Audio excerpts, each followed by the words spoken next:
Hello and welcome to Middle Eastern Thursday. So today we are going to have a great video because the verdict is in. So we've hauled so many fragrances here on the channel, and every time I do a haul, I tell you, let me circle back with you with a review, and typically I do come back with a review, but what we've never done is actually discuss how do I feel about the fragrance once it's been sitting for several months. So today, that's exactly what we're going to do, because I have a total of 16 fragrances that I had put to the side to allow them to sit or macerate. And today we're going to be comparing them directly to the OG or the original fragrance, which I happen to have in my collection. As I said, there's 16 fragrances, and depending on how this video goes, we may have to do a part 2 of this video because I don't want this video to be very long. But before we jump right in, if this is your first time here, I'm Arahi. And I'm your fragrance concierge because I'm committed to creating the best fragrance experience for you. I upload videos on Tuesdays, Thursdays, Sundays, and sometimes you even get a bonus video for the week. If that sounds like the type of content that you're interested in and like a good plan, then please consider subscribing, give this video a thumbs up, and don't forget, leave a comment. Let's go. So before we get to the fragrances, I'm just going to explain to you the process that I followed with these fragrances to get me to the conclusions that I will be sharing with you today. So when I receive a fragrance, the first thing I do is that I spray it anywhere between 7 and 8 times. And once I spray it out, if there's a haul video where I'm going to share with you the fragrance and let you know what my first impression is, I bring it to that video. But after that, I try to put the fragrance to the side and not use it much. But at times I do end up using it because I circle back to you with reviews. Now, after those reviews, then I definitely put the fragrance away because I want to allow the fragrance to sit or macerate. So all of the fragrances that I'm going to be sharing with you today and in part 2 of this video are fragrances that have been sitting or in the maceration process for over 2 months, with very few exceptions. I think that there's maybe one fragrance that I only allowed to sit for 1 month and that I feel pretty confident is at a pretty good point where I can tell you what my decision on if it's better than the OG or not. And please keep in mind that these fragrances can sit for a longer period of time, and the more they sit or the more I allow them to macerate, the better. But today I'm going to be telling you between the original fragrance and this inspired by fragrance, which one do I think is the best and how am I feeling about the inspired by or dupe fragrance. The other thing I want you to know is that I am not going to be sharing notes. This is not a detailed review video. This is me just telling you how I feel about the fragrance now that it has had the opportunity to sit for several months. All right, so I want to start with a fragrance, guys, that you have been asking me time and time again. What do I think about the fragrance? Even though I did a detailed review here on the channel, you have asked me about this fragrance again and again. And some of you have even told me, how do I feel about the leather note in this fragrance now? And I am speaking about LATTAFA's TERIAQ. So this is a fragrance that I hauled several months ago. And I did allow it to sit, if I recall correctly, for a couple of weeks before bringing it to the channel for a review. Because this fragrance is being compared to Jean Paul Gaultier's BELLE. And I agree, there are definitely similarities in the olfactory journey. But I can tell you, now that this fragrance has had a chance to sit and macerate, I am absolutely loving it. This fragrance truly has been done exquisitely. You know, Quentin Bish was also the perfumer behind BELLE. So maybe he used this opportunity to optimize or improve, or I don't know, do something with the blend and the notes in this fragrance, because contrary to BELLE, in this fragrance, that leather note, it's not that the leather note is demure, but it's not as dominant or as loud, to call it something, as I find it to be in La Belle. In this fragrance, it is perfectly balanced. Now that it's had a chance to macerate, I am really not picking up on that very screechy kind of note that I picked up at the beginning when I first received it. So do I think that this one is better than La Belle? I have to say that I actually prefer this one. I really do think that this one has been done exquisitely. Are they exactly the same? I would say that this one is about 90% La Belle to my nose. And there are a couple of other fragrances that could be compared to this one, but all in all, I really think that this was inspired by La Belle, and I think that this is like 90% La Belle with that incredible improvement to that leather note. All right, guys, so the next fragrance that we're going to discuss is Al Haramain's Junoon Noir. Now, this fragrance is being heavily compared to XERJOFF's Dama Bianca. And I have to say a couple of things on this one. First of all, to me, Dama Bianca is very, very powdery, not just at the dry down, but throughout the olfactory journey compared to Junoon Noir. So if by any chance you prefer a fragrance that's not very powdery and you like this scent profile, then you may want to consider Junoon Noir. Now, do I think that Junoon Noir is better than Dama Bianca? No, I really don't, guys. I really don't think that Junoon is better. I think that Junoon is pretty much 85% Dama Bianca, but there are some slight differences, which doesn't allow me to really say that it's a one-to-one comparison. And it really doesn't allow me to say that I prefer one over the other. Do they have the same vibe? Do they smell very, very similar? Yes, they do. Very, very similar. So if budget has been a consideration around picking up Dama Bianca, or you just want kind of like a backup bottle of Dama Bianca without having to dish out the coin for this one, then Junoon Noir is definitely an alternative, because the main difference is really around the powderiness level of the fragrance. Other than that, I find that the violet has been done pretty much the same. The opening in Junoon Noir is a bit less citrusy than in Dama Bianca, but at the end, guys, at the dry down, the similarities are definitely there. So the next fragrance that I want to share with you is AJWAD Pink to Pink. This one has been compared to Maison Crivelli's Oud Maracuja. Now, let me tell you guys, this was so hard for me. So the first thing that I want to say is that when I first received this fragrance, AJWAD Pink to Pink, you guys may recall that I had a total reaction because I could clearly pick up on the note of guava. Well, following maceration, what I am finding is that that guava note has weakened. AJWAD Pink to Pink is not only fruitier to my nose, but it is a bit sweeter than Oud Maracuja. Biggest difference that I find between these two fragrances, guys, is that tropical quality that both of these fragrances have, because they do, is definitely 150% greater in AJWAD Pink to Pink than it is in Oud Maracuja. In AJWAD Pink to Pink, I am finding that tropical quality to still be accentuated or emphasized by that guava note and all the other fruity notes that are in this fragrance. While in Oud Maracuja, as you head towards the dry down, it's just going to intensify into kind of like a very woody, kind of spicy and very oud-centric kind of fragrance that does have a tropical quality to it and a certain extent of fruitiness. But the fruitiness is not the emphasis of Oud Maracuja. The emphasis here is on the note of oud.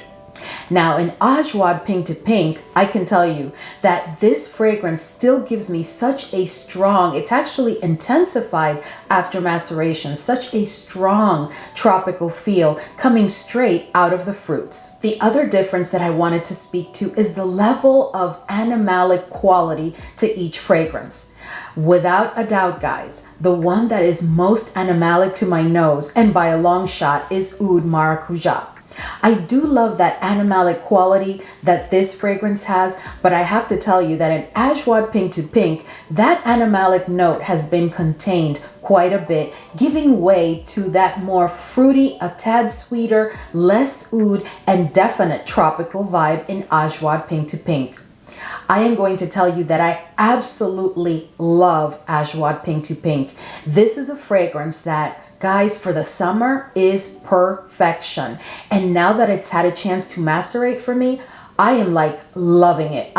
When I tell you, I am just obsessed with this fragrance because it has been done beautifully.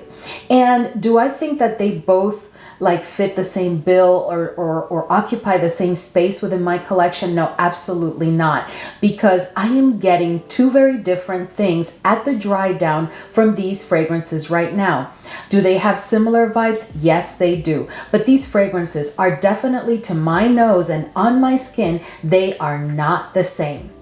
I would say that AJWAD Pink to Pink is about 70% and no more, and that's being very generous. It's about 70% Oud Maracuja. So the next fragrance we're going to discuss is Swiss Arabian's SHAGHAF Oud Royale. And this fragrance has been compared time and time again with Initio's Oud for Greatness. Now, Oud for Greatness is one of my favorite fragrances from Initio. And when I first heard that they were being compared, and I had received this fragrance and I had it probably for like 2 or 3 weeks, I went immediately and I sprayed it, and I was really trying to understand where that comparison was coming from. And at the time, I have to be honest with you, I just did not think that these two fragrances were the same at all. But guys, now that SHAGHAF Oud Royale has had the chance to sit and macerate, oh yeah, there are some serious similarities to these fragrances. Let me just start by saying that the first difference that, I really picked up on is that SHAGHAF Oud Royale is a bit fresher, but not by much. And what I'm trying to say is that, believe it or not, if you don't own Oud for Greatness, this fragrance is a beast and it is super intense. This is one that I can't even regular spray. Forget overspray. I can't even regular spray. I spray like a couple of areas and that's it. Because this fragrance is so intense. Now, what I find with SHAGHAF Oud Royale is that this fragrance is not as intense as Oud for Greatness overall. But in that overall less intense, let's talk about what is it that I'm finding. So in SHAGHAF Oud Royale, like I said, it is a bit fresher than Oud for Greatness. There is a bordering on darkness in Oud for Greatness that I find in this fragrance has been really like cut back quite a bit. The second thing is that while there is quite a prominent note of oud in this fragrance, in Oud for Greatness, it is definitely much more intense. Now, another very interesting difference is that they do both have patchouli. But in SHAGHAF Oud Royale, the patchouli is a beast. This fragrance is so patchouli dominant. It almost competes with the oud who's supposed to be the star. But that's not the case in Oud for Greatness. In Oud for Greatness, it's about the oud, and it's about the oud from beginning to end, period. In SHAGHAF Oud Royale, the oud is forced to play with the patchouli all throughout the wear of the fragrance. The next thing that I want to bring to your attention about these two fragrances is the level of the earthy quality that you get from the fragrance. Now, because you have so much patchouli in this fragrance in Oud Royale from Swiss Arabian, I find that the earthy quality in it is greater than that I find in Oud for Greatness. I'm also finding that the note of tobacco is a bit more emphasized in Oud for Greatness than it is in SHAGHAF Oud Royale, because it's almost like the patchouli has taken over with the oud. They have taken over this fragrance, period. And I did share that with you when I did the detailed review of SHAGHAF Oud Royale. I did tell you that if you are not a patchouli lover, you are not going to love this fragrance, and nothing has changed around that. But what has changed after maceration is that this fragrance is a bit airier, and all of those other qualities that I discussed have definitely shown up, still making this fragrance a bit more manageable and a bit easier to wear than Oud for Greatness. Oud for Greatness is really not a fragrance for everybody, not just because it's centered around the oud, but the level of intensity, and I'm telling you, like kind of darkness in the fragrance, and it's a very dense type of fragrance. It's definitely not crowd pleasing. This is not one that you're going to be able to love unless you are into certain notes and you are into very intense fragrances. Now, when it comes to SHAGHAF Oud Royale, if you like the scent profile of Oud for Greatness, but you found it to be a bit much, well, you may want to give SHAGHAF Oud Royale a try because there is a more airier feel to the fragrance. All in all, these two fragrances at the dry down to my nose are really like 90% the same. I wouldn't say any more than 90%. You could argue that it's more 85 than 90, but I'm going to say 90% because where this one is a beast in the patchouli, this one is a beast in the oud, and that kind of like balances out the level of intensity that you find in these two fragrances. Even though there is quite a difference, in my opinion, and to my nose, between an intense note of patchouli and an intense note of oud.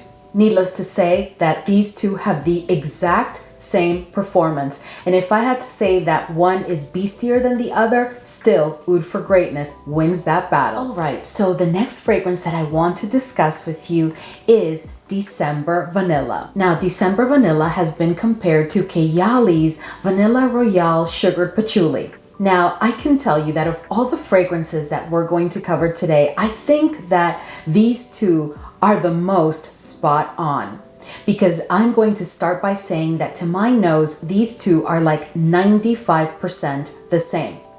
The only real difference that I find between them really resides in two items. One is a couple of notes and the other one is definitely performance. So when it comes to the notes, I find, at least to my nose, that December Vanilla is creamier and has a bit more vanilla than what I find in Vanilla Royale Sugared Patchouli.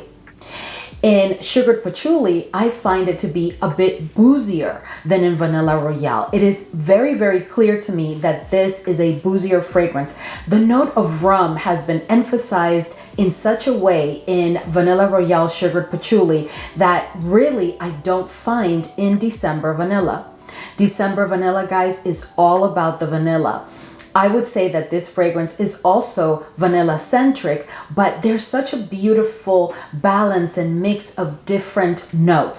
So that constitutes quite a difference to your nose. But at the dry down, you are going to get the exact same thing from these two fragrances. At the dry down on paper, at the dry down on skin, you are going to get almost the exact same effect. So I am saying that these two are 95%, and that's because of those two differences in the notes that I just discussed with you.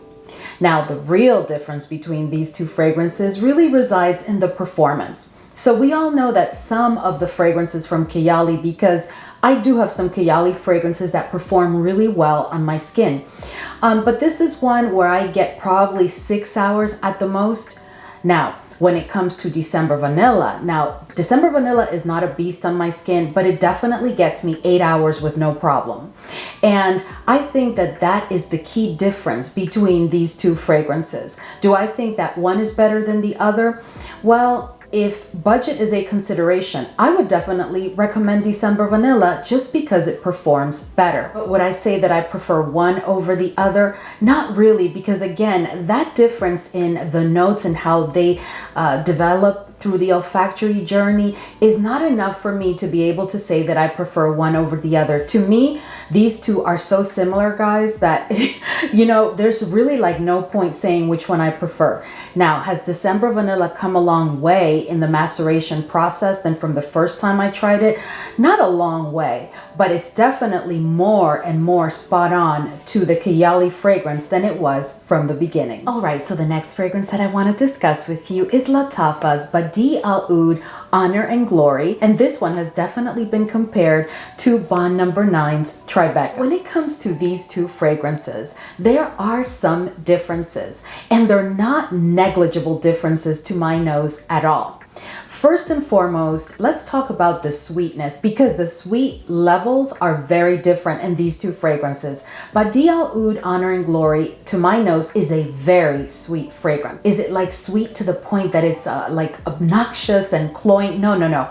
It's just a very sweet fragrance. While TRIBECA is really a sweet fragrance that is very balanced sweet. It's not super sweet. Now, when it comes to that sweetness, I think that the differences reside in the level of intensity of the note of caramel in each fragrance. And while we're talking about caramel, let me talk to you about a difference that I think is considerable, which is the overall feel of the fragrance when it comes to the scent, right? To me, TRIBECA is an amber vanilla fragrance that could border on gourmand, but border. I don't think that TRIBECA is a gourmand, but Honor and Glory, to my nose, is definitely much more of a gourmand than TRIBECA. Actually, to me, this fragrance is a gourmand. Is it one that is exclusively like definitely smelling like food? No, but to my nose, this is a gourmand fragrance. The level of caramel that you find in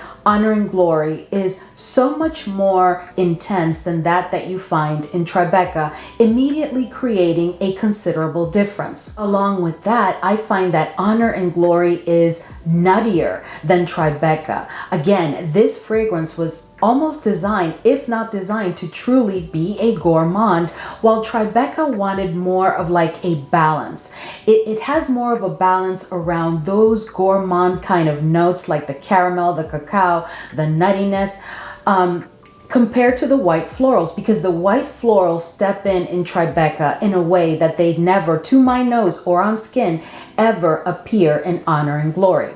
Do I pick up on the florals in Honor and Glory? Absolutely. But the florals are like a afterthought compared to all of those gourmandish kind of notes. The other considerable difference between these two is the level of muskiness. I find TRIBECA to have a greater depth of muskiness than that I find in Honor and Glory. Honor and Glory is definitely a musk-based fragrance, just as TRIBECA, but the musk here has been minimized a bit more than it has in TRIBECA. As far as performance, I have no complaints with any of these two fragrances. These fragrances both give me a full day wear.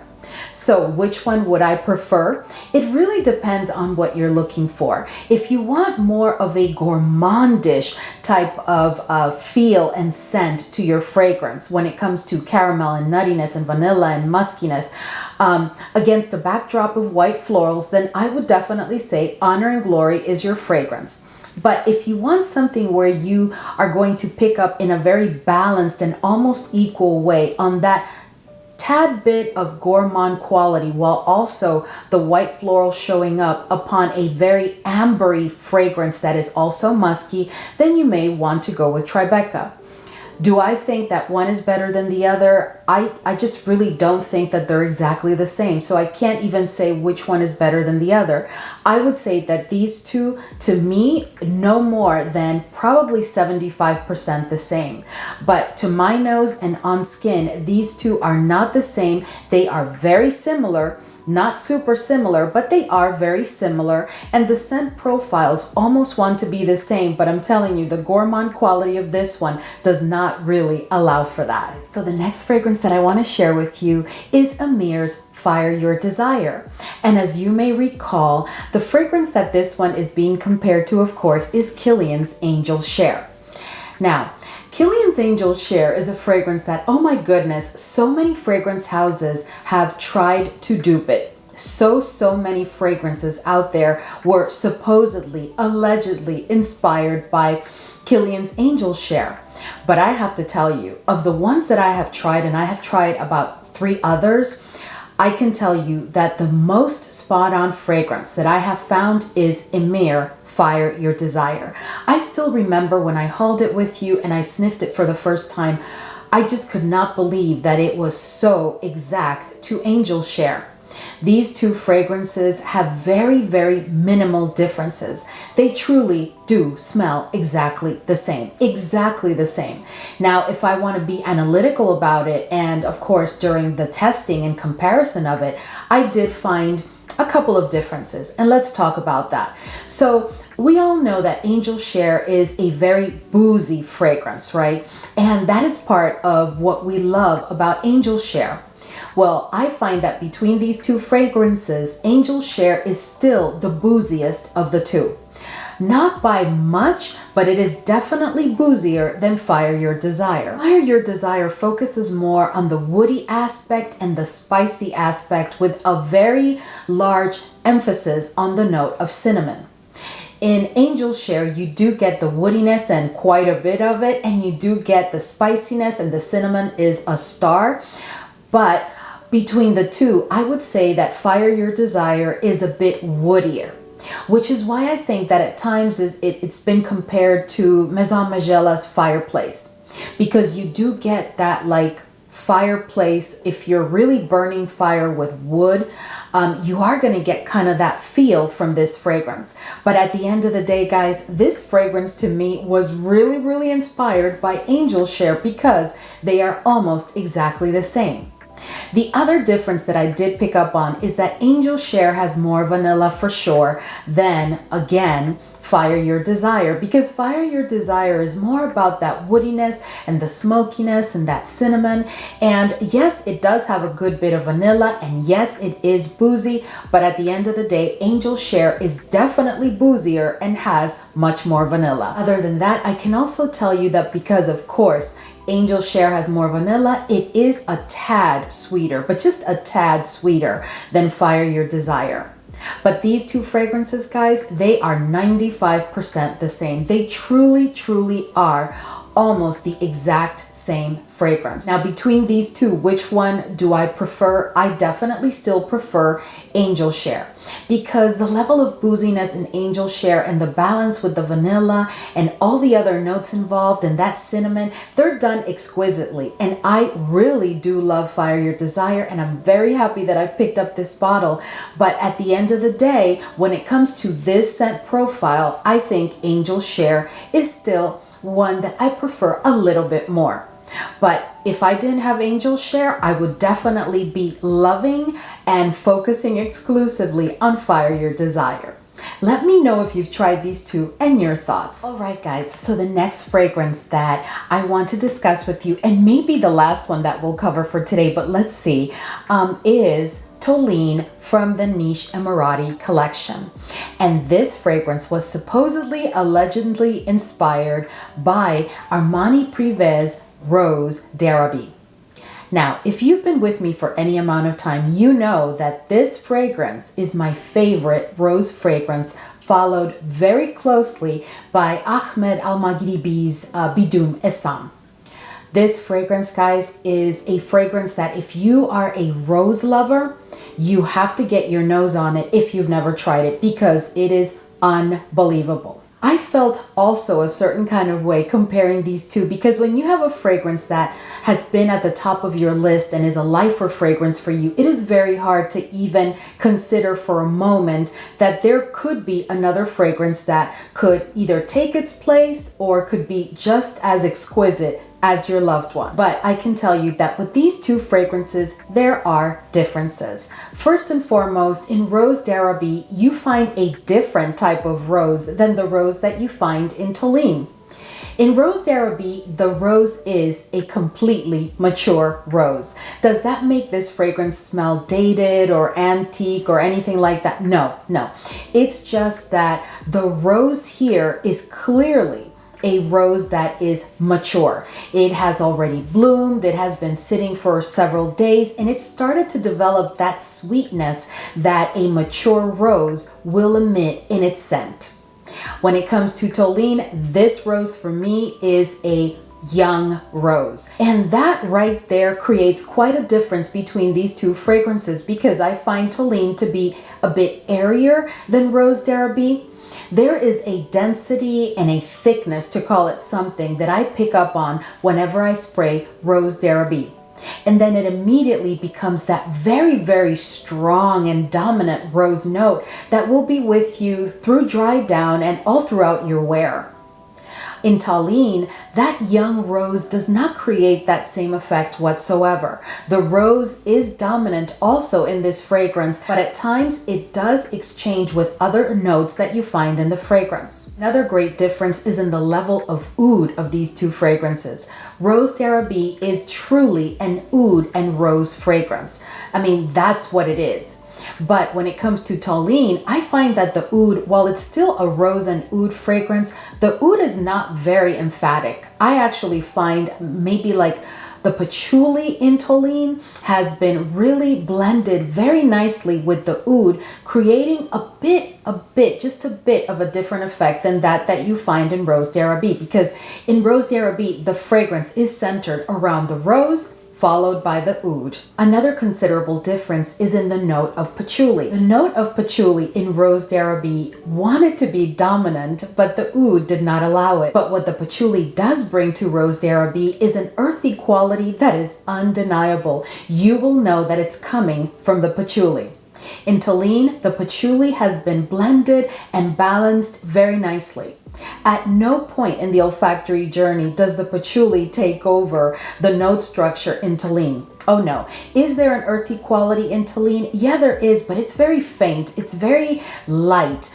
Contrary to what you find in Rose d'Arabie, where that earthy quality is very real, that rose is very real, that oud and that patchouli are very real. All in all, which one do I prefer? I still prefer Rose d'Arabie only because it is a rose oud fragrance that is very different than all the other rose oud fragrances that I have in my collection, including TOLEEN. Now, I do love TOLEEN because the rose has been done in such a different way and so beautifully fresh. This is definitely a young rose. Is it one that has just bloomed? It may be, but it is definitely a young rose, and it is a fragrance that has a very balanced oud. I would say that the oud meter in TOLEEN is probably like a 2, while the oud meter in Rose d'Arabie is definitely like a 4 out of 5. Alright guys, so before we jump into the last fragrance, because I am going to do one more for you today, I wanted to let you know that I will be publishing a part 2. I'm going to try and publish it tomorrow, Friday, maybe around 3 to 5 p.m. And I also wanted to let you know what are the fragrances that we're covering during part 2, so that you'll know if you're interested in or not. So the fragrances that we'll be covering are those that were allegedly inspired by the following fragrances. And I'm talking about BDK's Velvet Tonka, I'm talking about KAYALI's Yum Pistachio Gelato, about Montal's Arabian's Tonka, about Armani Privé Rouge Malachite, Delina, not La Rosé, not exclusive, but just Delina, and BDK's Gris Charnel, and YSL Libre Intense. So we will be talking about the fragrances that were inspired by all of those fragrances that I just mentioned, and of course we'll be doing the same kind of exercise that we did today. Okay, so the next fragrance that we're going to talk about is from LATTAFA, and it's AJAYEB Dubai Portrait. And of course this fragrance is being heavily compared to Mango Kiss from Stefan Humbert Lucas. Now guys, this has got to be the couple that I have been asked more and more questions on. I've had people DM me on Instagram so that they can get an answer quicker. I've had people email me, and I have had people, of course, in the comment section of videos ask me questions around these two. Now, if you've been watching my videos recently, you know that this fragrance is also at the top of my list in my fragrances, right? When it comes to fruity fragrances and mango fragrances, this one is very much at the top. So for me, this comparison was rather harsh, but I'm going to tell you right now that these two are so similar. Let's talk about a couple of the differences. When it comes to the mango, because the mango is the star in both of these fragrances, I can tell you that the mango, to my nose, in AJAYEB Dubai Portrait is sweeter and juicier than the mango that you find in Mango Kiss. This mango is definitely ripe, it's definitely sweet, and it is juicy. But this one is almost like the mango has reached its tipping point when it comes to being ripe and being juicy. Another great difference between these two fragrances resides in the level of herbal quality that you pick up in the fragrances. I think that in Mango Kiss, the level of herbal quality to the fragrance overall is much greater than that you find in AJAYEB Dubai Portrait, because when it comes to this fragrance, it's more fruity overall than what I'm finding in Mango Kiss. Mango Kiss was designed to have the note of mango be dominant all throughout, but all throughout the journey and at dry down, there will be exchanges with other keynotes in the fragrance. And those herbs, that herbal quality plays a very, very strong role in Mango Kiss versus AJAYEB Dubai Portrait. In addition to that, now let's talk about the florals. I find that the florals are just a tad bit more pronounced in Mango Kiss than they are in AJAYEB Dubai Portrait, because in Dubai Portrait, like I said before, everything is being masked by those fruity notes with the specific mango note. Another point that we want to touch on is how the vanilla and coconut note has been done in each fragrance. When it comes to Mango Kiss, I can tell you that the vanilla to my nose is a bit more coconutty than what I find in Dubai Portrait. And let me explain that a bit better. So I find that the note of coconut is a bit more present in Mango Kiss than it is in AJAYEB Dubai Portrait, because again, in this fragrance, you find overall a bit more of a tropical quality than that you find in Mango Kiss. Now, as I said before, these two are very, very similar fragrances, and to me, they're like 95%, if not more, very, very spot on. Now, which one do I prefer? I have to tell you guys that I love AJAYEB Dubai Portrait. I really, really do. And that just breaks my heart. It's just that I feel that the way that the mango has been done in Dubai Portrait is so exquisite. I mean, it's been done incredibly here also, but there is that little bit of difference between the mango note, and that's like a game changer for me. It really is. If you ask me, okay, Arahi, so which one of these two fragrances would you say is a better mango fragrance or more of a mango-centric fragrance? I would definitely say that Dubai Portrait is more mango centric and will make you feel like you're really eating the mango. While in Mango Kiss, I find that the fragrance was designed to be a fragrance, not necessarily to make you feel like you're almost eating the mango or like you just want to go find the mango that you're sniffing so that you can eat it. That's kind of like how I would explain the differences that I pick up on these two fragrances. But all in all, would it be redundant to have both in your collection? No, not really, because I'm telling you, the mango is a tad different.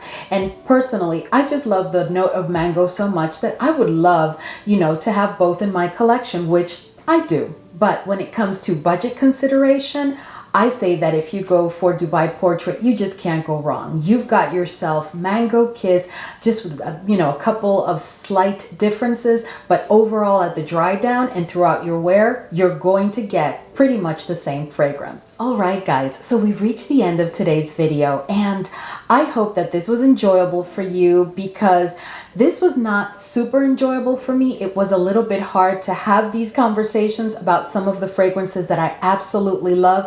And in part 2, guys, there are some fragrances that I just could not believe it. I could not believe it, but let's wait till we get there. Anyway, guys, thank you so much for watching today, and I will see you in the next video.